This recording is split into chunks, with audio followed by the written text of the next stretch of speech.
What's up, everybody? Yeah, here we are. And I got one question for you. One question, and that is, are you ready to party? Because today, ladies and gentlemen, the very first episode on this channel, Radical Rockin' Record Reviews with Mick Watkins, bassist of Wild Ride. Here we are, ladies and gentlemen. Got the tunes blasted.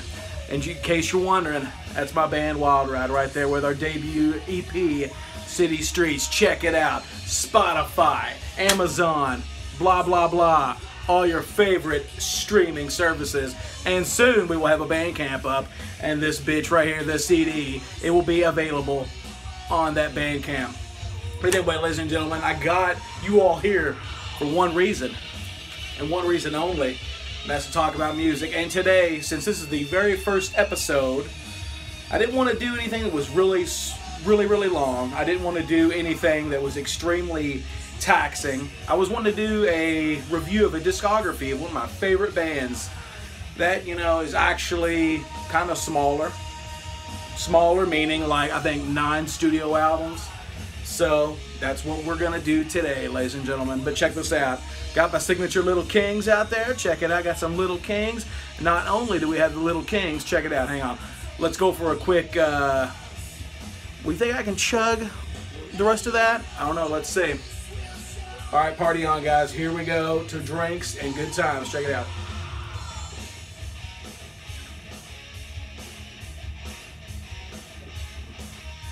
One down. Maybe more to go. Anyway, guys, I'm gonna pour me a little shot real quick. Check this out. Got some Jim Beam Red Stag going down the hatch right now. Oh, look at that. There we go. Already got the shot poured, baby. So here you go, guys. Here's cheers to all my rock and roll and heavy metal friends out there. Cheers, guys. You know who I'm talking about. You know who I'm talking about, baby. All right, so here we go, guys. Cheers to Red Stag. Delicious, delicious. So now we're in the mood. I'm going to take off the shades. Got the shades up. Now, ladies and gentlemen, today I'm going to talk about, like I said, I was wanting to do my first review on a discography that is not very long. The first one I actually thought of doing was going to be Alice Cooper. And I was like, dude, no way. Alice Cooper's discography is way too long. Way too much. So I thought about going with one of my other favorite bands of all time. A band that is... A lot of people hate them. I think most of the time they're either a love them or hate them kind of group. And in this case, you know, I totally love this band and I don't give 2 fucks what you think. I don't care. I don't care because I love this band. And if you look behind me, I'm talking about none other than these guys right here.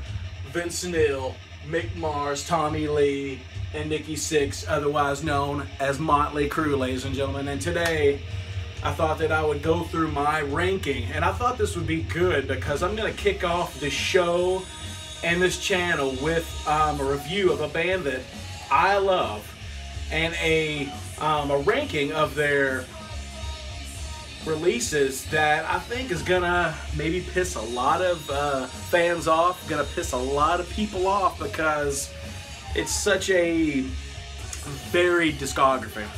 So without further ado, I think they have 9 albums. What I'm wanting to do is I'm wanting to count down worst to best, my least favorite to favorite of the Mötley Crüe discography right here, ladies and gentlemen. Hang on. But before I do that, time to bust open a second Little Kings, one of my favorite adult beverages, ladies and gentlemen. Check it out. Rock and roll, baby. Here we go.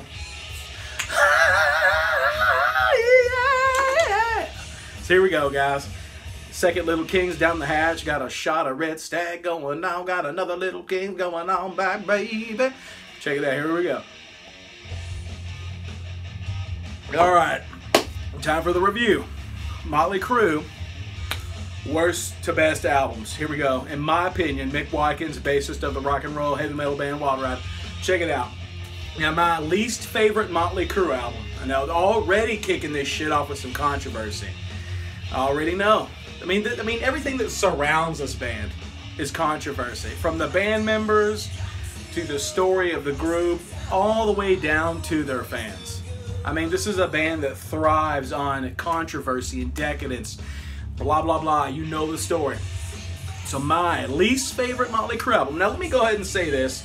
I love all the Mötley Crüe records. I do. I love them. I've been a big fan. I've been a huge fan of the Crüe since Generation Swine era in '97. That's whenever I first got into the Crüe. And I'll tell you a quick story how I got into Mott. I remember it was the summer of 1997.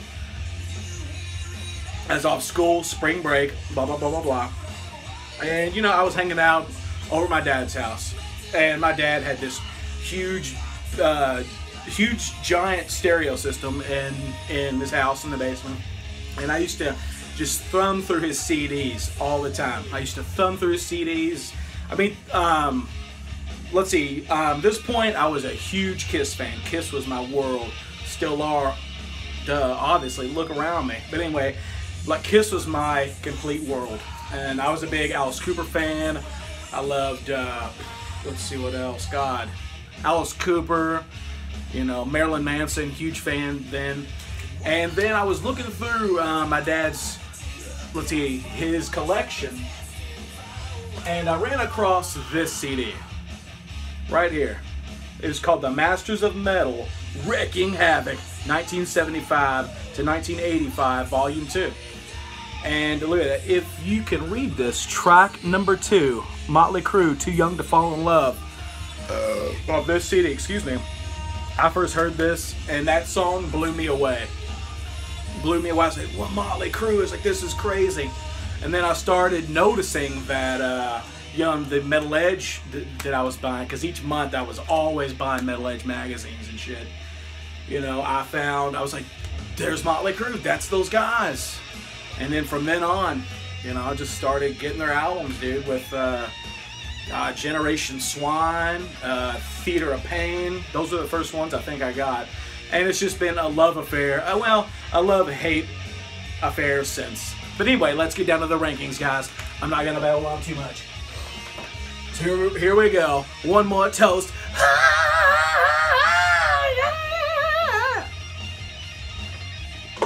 Like I said, I think they have 9 albums. My least favorite, coming at you, wow, right here, my least favorite. I know this is going to piss some people off. People are going to be like, probably Johnny Voken. Luscious Johnny V is going to be like, what, Mick, you're crazy. You guys are nuts. Well, guys, maybe because it's Burnout Factor. Maybe because a lot of this just sounds like, I don't know, cheesy, late 80s. There you go, late 80s. Hard rock, glam metal. I don't know, guys. This was tough to do, and I think I narrowed it down to my least favorite Mötley Crüe album. And this is one that I think it's mostly based on Burnout Factor, but this is one that I don't ever reach for when I want to jam some Mötley in the car. I want to jam some Mötley in the house like I'm doing right now, and I'm listening to Wild Ride. I think this is the album that I go to probably the least, and this is none other than 1989's Dr. Feelgood. Check it out. Yeah, like I said, I love all the Mötley records. I love all the Mötley records. They're all cool.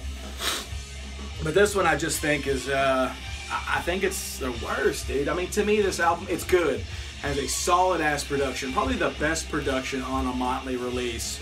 I mean, of course, it's produced by Bob Rock, who, I mean, you know, like what he's done in the past with certain bands, you know, but I think he did an excellent job with this. This has one of the greatest drum sounds of any album I've ever heard in my life. Excuse me. But, I mean, really just the songs. I mean, it's got, you know, the title track. Excellent song. Dr. Feelgood, excellent song. Slice of Your Pie. Rattlesnake Shake. Skid Row's is way better. Kickstart My Heart, awesome. Without You, Cool Ballad, awesome. Same Old Situation. Cool song, cool song. Dude, one of my favorite tracks. She's so sticky, she's so sticky, sweet. Sticky Sweet's cool, I love that. She Goes Down is cool, but my favorite song, and honestly one of my favorite Mötley Crüe songs of all time, Girl Don't Go Away Mad, Just Go Away. So yeah, this is my least favorite Mötley Crüe album. Not saying it's horrible, not saying it sucks, but it's just my least favorite, guys. If you disagree, I'm sorry. We all have different opinions, like assholes. We all got one. So check this out. Mötley Crüe Dr. Feelgood coming in as my least favorite Mötley release. Coming up next, oh man. And we take another quick swig of some good old Little Kings, baby. All right, good stuff. Coming in, number 8. Another one of my least favorite Mötley records. People are going to be like, dude, you are fucking nuts. You're not right, man. A lot of you aren't going to agree with me because a lot of you all think that their 80s material is just completely untouchable. And a lot of people think that after the 80s, they didn't really make that great of music. And I totally disagree because I like some of their later stuff from the 90s on much better than I do records like this. 1987's Girls, Girls, Girls. Check it out on vinyl. Original copy. Yeah, Girls, Those Girls, man. Good album. Showing a bit of, I think, the bluesier side of Mötley. I think it's kind of more of a bluesy. It's kind of got like a lot of influence of like 50s rock and roll. I mean, it makes sense because they cover Elvis Presley's Jailhouse Rock. But I hear a lot of 50s rock and roll influence on this, on certain tracks. And I don't know, I mean, it's a good record. I mean, I love it. It's good. Like I said, I love all the Mötley albums. I mean, it's got some killer fucking classic, legendary songs, such as Wild Side, Girls, Girls, Girls, Dancing on Glass. I love Dancing on Glass, dude. Bad Boy Boogie, it's okay. Nona, it's okay. 5 Years Dead, pretty cool. All in the Name of Rock and Roll, yeah. Awesome song. Something for Nothing's cool. You're All I Need, pretty cool. And Jailhouse Rock, completely not needed. So anyway, guys, coming in at number 8, 1987's Girls, Girls, Girls. Whoa, yeah. Check it out. All right, so now here's one that's going to be controversial because some people, man, check us out. Some people either say this is their absolute best album, or some people actually say it's their absolute worst. And to me, it's middle of the pack. I love it. I love this record. And it's different, though. It's different. I do have to say, as being a hardcore Mötley Crüe fan, that when you're in the mood, or let me speak for myself, when I'm in the mood to crank some Mötley, this isn't the first album that I reach for. It's not, because it doesn't really have that true Mötley Crüe rock and roll, have fun, live free, kick-ass spirit and vibe to it. It's a lot darker. It's a lot darker and a lot more serious. But nonetheless, it's a rockin' ass album, and I love it. And I don't have it on vinyl because the vinyl's extremely expensive. Nikki Sixx, the management, whoever, you guys need to reissue the rest of the Mötley Crüe catalog on vinyl. This is bullcrap. But anyway, guys, going up next was at number 7, none other than the 1994 Mötley Crüe release. And check that out. Also, if you look close, autographed by none other than lead singer John Corabi. I met him, a couple years ago, 2018, when I saw the Dead Daisies playing. I actually got to hang out with the band most of the day and got to hang out with Mr. Corabi and got him to autograph this. So check it out, the dude. Great record. Heavy stuff. Power to the Music is amazing. Hooligan's Holiday is great. Misunderstood. Love Shines, kind of got like a Led Zeppelin 3 kind of folky kind of vibe. I love it, dude. Smoke the Sky rocks, killer. But my favorite song on this album, absolutely, and I think it's the one that has closest to the classic Mötley Crüe sound, would definitely be Poison Apples. Good album, good heavy dark record. Totally fits the mid-90s and vibe. Like, you look at this cover, and to me that just screams like 1994 and shit. So, good album, man. Autographed by John Corabi. Cool stuff. Mötley Crüe, my number 7. So here you go, coming in at number 6. Now, I know a lot of people, like, I mean, again, like, I can pretty much say this for most of the Crüe albums. Hang on, guys. I gotta get a drink of Little Kings. That's some good shit, dude. You guys gotta try some Low Kings. It's the official sponsor of Radical Rockin' Record Reviews, right here. Might get another shot, hang on. So I'm gonna fill this up with some Jim Beam Red Stag, another delicious drink. Check it out.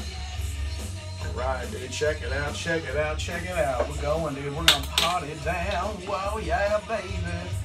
All right, so here, guys. Cheers, guys. Cheers to Mötley Crüe. Cheers to rock and roll. Cheers to friends. And fuck the coronavirus. Here we go, guys. Bottoms up. Bottoms up! Whoa.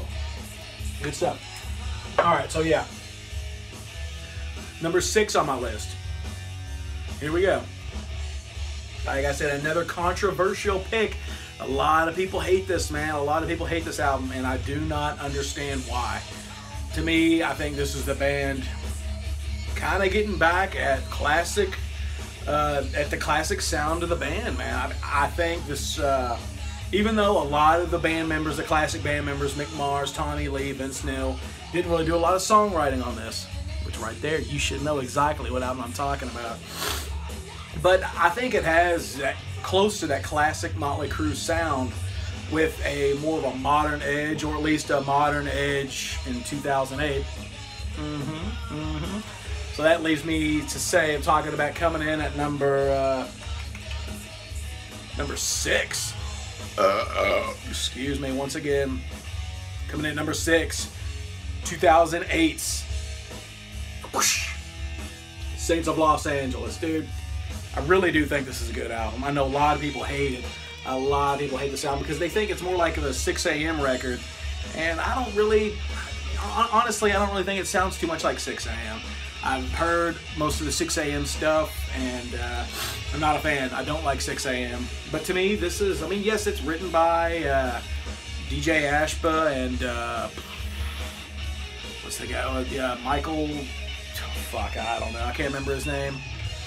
John Michael, was the Heartbreak Kid John Michaels? I don't know his name. But anyway, guys, even though it's written by Nikki Sixx and the two dudes at 6 a.m., it's still got that Mötley Crüe spirit. It still has Mick Mars' killer-ass guitar tone. It's got some shredding leads on it. It's got Tommy Lee's bombastic fucking drums.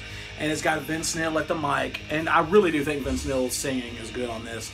I really, really dig this album. I mean, the title track, Saints of Los Angeles. Killer, classic Mötley Crüe song, dude. Killer classic. It's got some other great highlights like Down with the Whiskey, Motherfucker of the Year. The Animal in Me is even a pretty cool song, dude. And probably my favorite track on this album, besides the title track, Saints of Los Angeles, is Just Another Psycho, man. I think it's a really cool song. I really dig this album. Wish I could have seen them on this tour, but I didn't get to. So, yeah. 2008's Saints of Los Angeles. Good shit. Ow. So here we are, guys. We're getting into my top 5 Mötley Crüe, and this is where it's going to get really controversial. If you've been with me the whole time, you know which ones are left. You know which ones are left, dude. Come on.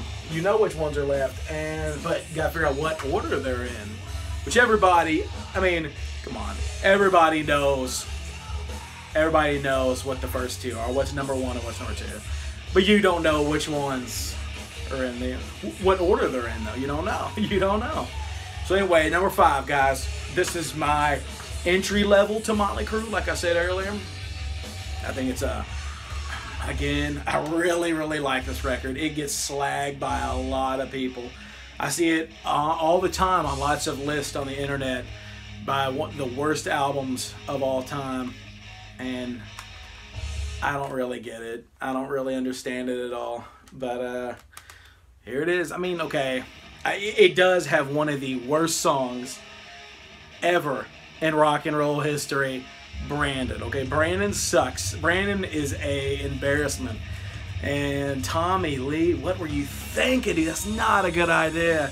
I mean, it's got some clunkers on it, dude, but like overall, I really dig the kind of violent, sludgy, industrial, dark kind of vibe of this album, dude. I just dig it. I mean, to me, this album is the closest that they got back to kind of getting that Shout at the Devil kind of vibe and spirit. You know, the whole anarchy of Knock 'em Dead Kid and Red Hot and 10 Seconds to Love. That whole energy and vibe, I think, is alive and well on this. Coming at number 5, none other than 1997's Generation Swine. Check it out. There you go. Wow, check it out. Generation Swine, dude. What can I say? I'm probably one of the 3 people on this earth that would probably rank it this high. I mean, I know a buddy of mine, he's known as John Bon Jovi, Jelly D, Joseph Barnes. He really likes this album, and I mean, might just be me and him that really like Generation Swine, but I just think it's an excellent record, dude. I really do. I mean, I'm not really that crazy about Brandon. I'm not really crazy about Nikki Sixx's wannabe David Bowie song, Rocket Ship. But I mean, other than that, it's got some cool shit on it, dude. Find Myself, it's cool. It's got lots of punk rock, snotty kind of fuck you vibe too. It's really cool. Afraid, dude. Mötley Crüe classic, man. Come on. The title track, Generation Swine, is really cool. It's got a punk rock edge to it. Favorite track is probably Beauty. I love cool drum effects, cool bass sound, and Glitter, dude. I know a lot of people like that is the gayest sounding shit. Dude, no. Glitter is an excellent ballad, and I love it. It's got some cheesy cornball lyrics in it. Let's make a baby inside of you. I mean, whatever, dude. It's cool. It's cool. So, number 5, 1997's Generation Swine. Check it out. All right, leading in, number 4. Number 4. This album right here was the soundtrack. To my majority of my high school years. You know, I had lots of great times with this album. The time reading about this album in Metal Edge and on the internet from when this was coming out. And during this time, you know, it was just, a lot was riding on this album for me as a Mötley Crüe fan, you know. On the radio and on MTV, and all your friends were listening to this bullshit, this new metal garbage with fucking Limp Bizkit and Disturbed and Papa Roach and Korn, all this rap rock crap, and I would not have any of it. I was not a fan of it at all. I couldn't stand it.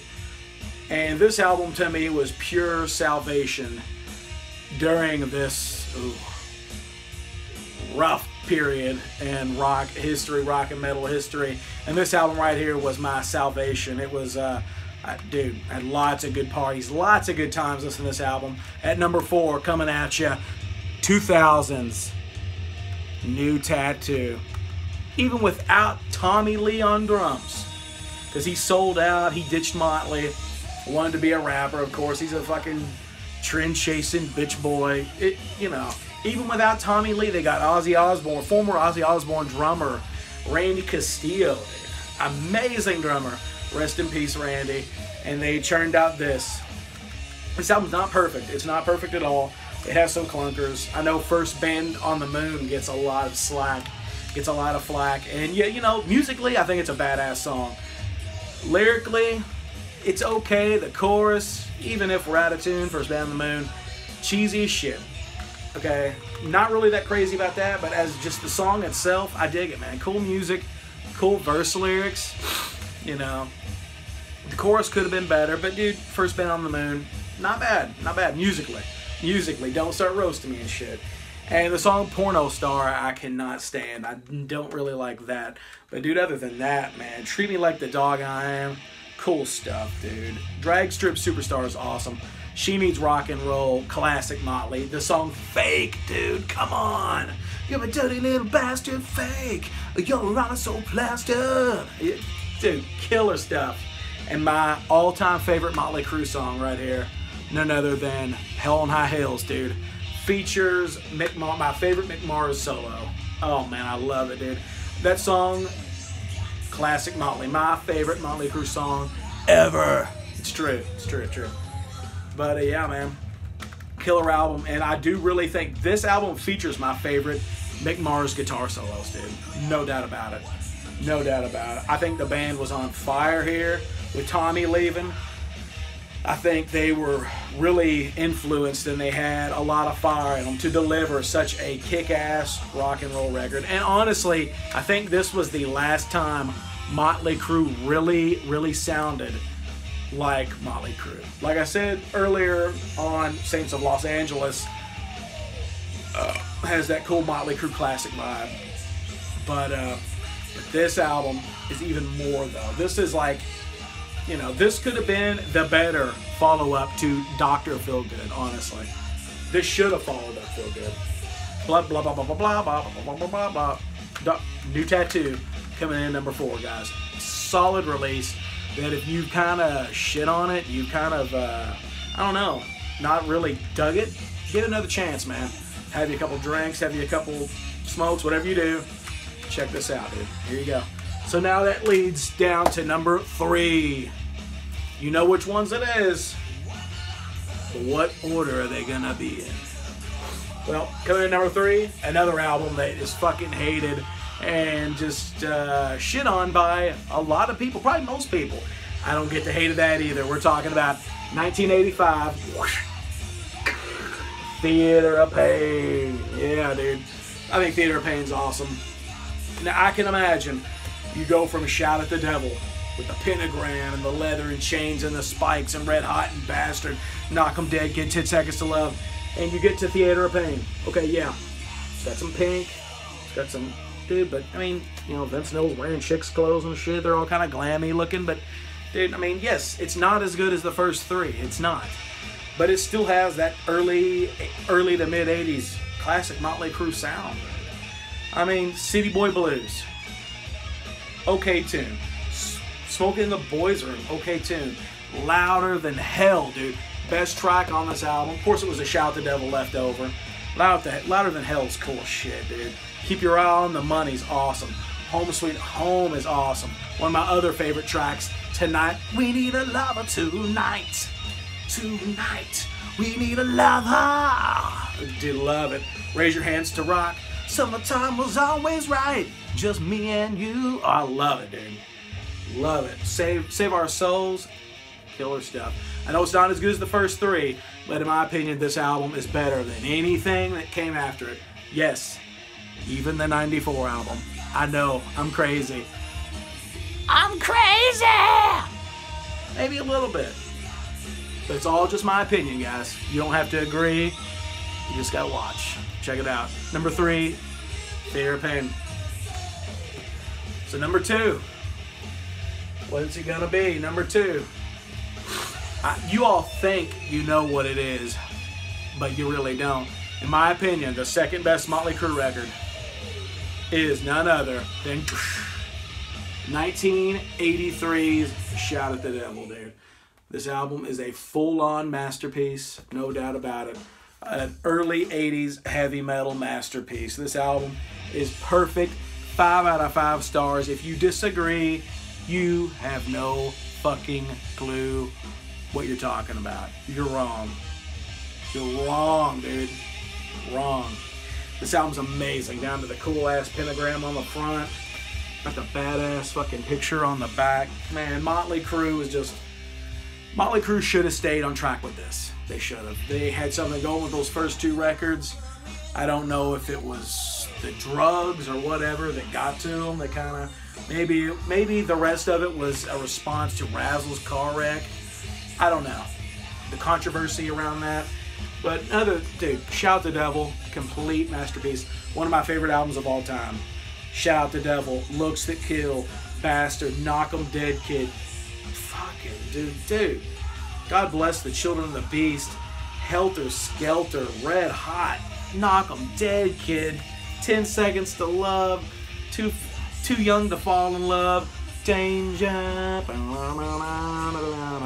you're in danger and the boys are around. Dude, killer. I remember the first time I got this album. I remember I was like 14 years old. I remember my mom took me to get it, and we had to stop and get gas at Bigfoot gas station. And I remember when she was inside getting some groceries and paying for gas, I was in the car and I had the CD version, not the record. And I remember like reading in the booklet about how, what does it say? It says, caution, this album may, was it contained backwards You know, I just thought that was the coolest thing. And I was reading about, you know, the lyrics and all the seasons of the weather, be strong and deliver, be strong, laugh, and I was just reading the lyrics, and I was reading this shit about this album was recorded on Budweiser, Ludes, Krell, and Jack Daniels. Just, this was magical shit, dude. And I went home completely freaked out, spooked out. I remember it was the, if I actually recall, it was the night before the first day of my 9th grade freshman year. And I remember that night just being completely in love with this record. So there you go. Number 2, Mötley Crüe's 1983 heavy metal masterpiece, Shout at the Devil. So that only leaves one more release. One more release. I'm gonna crack open. Got a Coors Light going on for you guys. Check it out. Cheers, guys. Last album, you know what it is. Oh, that's good shit. My absolute favorite Mötley Crüe album. I mean, you can't go wrong with either of these first two. 1982 or 1981. 1981 leather release. 1982 is when Elektra released it. My absolute sorry, Vince, didn't mean to touch you there, buddy. But my favorite Mötley Crüe release, 1982's Too Fast for Love, dude. This album is just straight up a good mixture of like hard rock, heavy metal, early 80s heavy metal, glam rock, 70s glam, power pop, 70s power pop, like Cheap Trick and the Raspberries and shit. This album is like Shout the Devil. It's perfection. It's absolute perfection. It's just a killer release. I mean, fucking, dude, Livewire. Livewire. I love Come On and Dance. You know, with Public Enemy #1, Merry Go Round. Probably my favorite song. Take me to the top. Take me to the top and hold me out. Dude, Take Me to the Top rocks. Piece of Your Action. Starry Eyes. I think that's Luscious Johnny V's favorite Mötley Crüe song. If I'm mistaken, sorry, Johnny, but I could have swore that was your favorite. Wow. Starry Eyes. Dude, such a good album. And as a bass player, you know, I know Nikki Sixx gets a lot of flack for his bass playing skills. He's not the greatest bass player, but his bass playing is very servicing to what Mötley Crüe's songs need and what the style of the band is.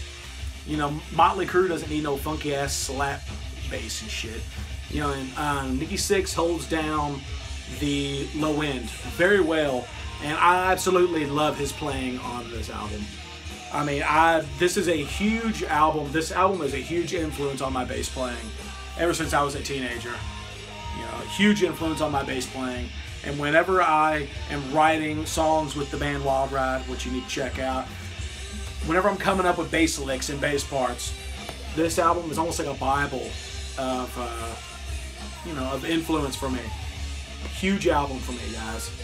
Coming in #1, Mötley Crüe, Too Fast for Love. So let's recount. #1, Too Fast for Love. #2, Shout at the Devil. #3, Theater of Pain.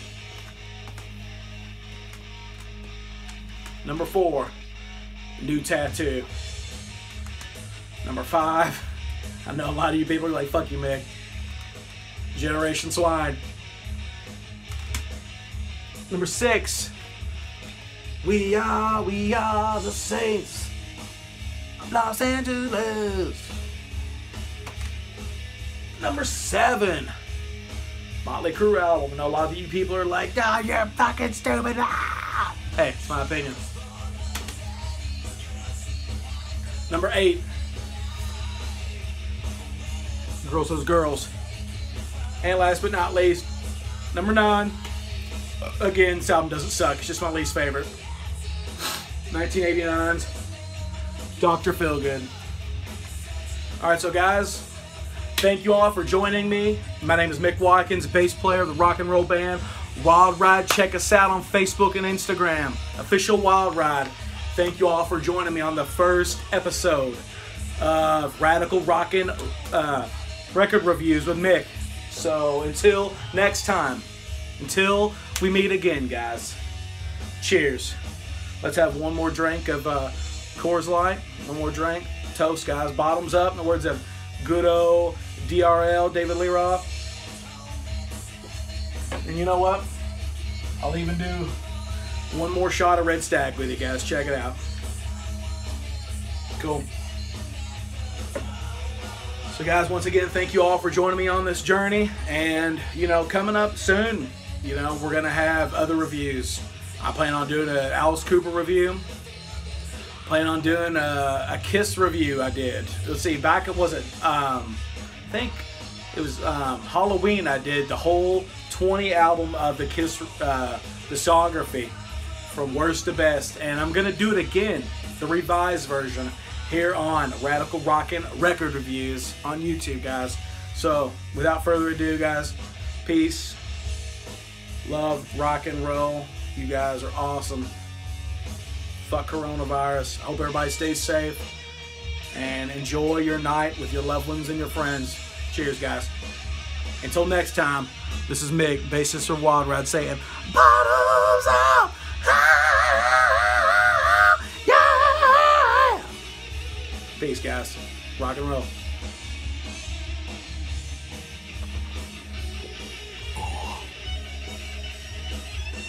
See ya.